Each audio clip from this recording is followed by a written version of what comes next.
Secretary, earlier in response to someone else's question, you talked a little bit there toward the end, but I'm not sure that there was a time for follow-up about, I think you said 10 to 20 million immigrants that are responsible for the driving up the housing costs. Is that what you said?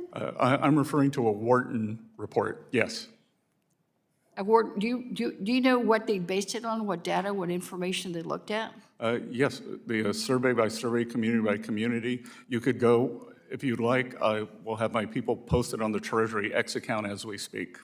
Well, thanks for the cooperation, because I'm just completely baffled. The average new home sale is about $500,000, and you're saying that it's driving up the housing crisis when DHS is over there trying to pick up and deport people because, quote unquote, they're a drain on society, they're dependent on public benefits. So if you're on public benefits, how do you afford a $500,000 house? Well, let me clarify your confusion, because I'm not confused, sir. Don't be demeaning to me, all right? Because I'm going to object and ask the chairman to make you answer questions. Anyway, I'm trying to explain to you that it is rental income and rental properties.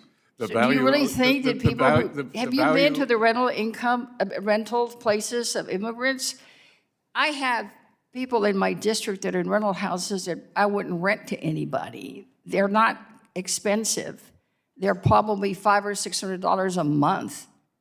You think people that can barely afford housing like that's the housing that we're talking about when we talk about the housing crisis? D properties push up the price of C properties. Inflation in C properties pushes up the price of A properties. Inflation in the price of A property. B properties pushes up A properties. So it moves up the stack. And if you think that somehow the laws of supply and demand do not apply to housing, I would say you're incorrect. No, well, I'm not incorrect because, the only thing that we might say about immigrants is that we don't have new housing because they can't, there's a shortage of labor supply because they build the houses, and you all are more focused on deporting them than having them stay here and build.